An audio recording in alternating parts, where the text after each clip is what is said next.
యేసయ్య దగ్గరకు రా, ఏ సమస్య అయినా. కానీ కొన్ని సమస్యలు కొన్ని అపవిత్రాత్మ శక్తుల యొక్క ప్రభావము వలన వస్తూ ఉంటాయి.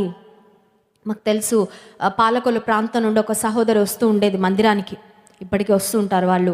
తనకి దయ్యం పడుతూ ఉండేదండి, దయ్యం పడుతూ ఉండేది.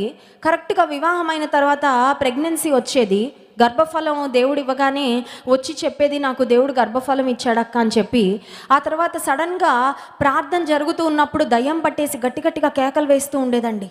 ఎప్పుడైతే దయ్యం పట్టేదో ఆమె అబార్షన్ అయిపోతూ ఉండేది. ఆ అమ్మాయికి దాదాపు 2 సార్లు 3 సార్లు అలా జరిగింది.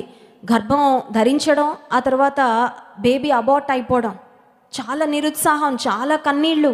ఆ తర్వాత ఒకానొక రోజున దైవజనులు ప్రార్థన చేసి ఆమెలో ఉన్న అపవిత్రాత్మను వెళ్ళగొట్టిన తర్వాత ఆమెకు ఒక చక్కని మగబిడ్డను దేవుడిచ్చారు. హల్లెలూయా. అపవిత్రాత్మ పోయాక ప్రెగ్నెన్సీ నిలవబడడం స్టార్ట్ అయింది. అలాగని అబార్షన్స్ అయిన అందరికీ దయ్యాల వల్ల అబార్ట్ అవుతాయని నేను చెప్పట్లేదండి. నా మాటలు మీరు అర్థం చేసుకుంటున్నారని నేను నమ్ముతున్నాను. కొన్నిసార్లు అపవిత్రాత్మ శక్తులు మనిషిని, శరీరాన్ని, ఆరోగ్యాన్ని బలహీనపరుస్తూ, నిర్వీర్యం చేస్తూ, నీ జీవితంలో దేవుని ఆశీర్వాదాలు రాకుండా అడ్డుపడుతూ ఉంటాయి. ఆ దయ్యం పోతే కానీ నీకు విడుదల రాదు. కొన్నిసార్లు అనుకుంటారు దేవుడు లేడు, దయ్యం లేడు.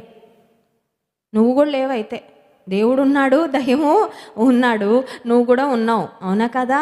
అపవిత్రాత్మ శక్తులు ఉన్నాయి. దేవుని శక్తికి విరోధంగా అపవిత్రాత్మ శక్తులు పనిచేస్తూ ఉంటాయి. అయితే నీవు రక్షించబడిన విశ్వాసివైతే నీ మీద అపవిత్రాత్మ శక్తులకు ఏమాత్రము అధికారము ఉండదు. హల్లెలూయా.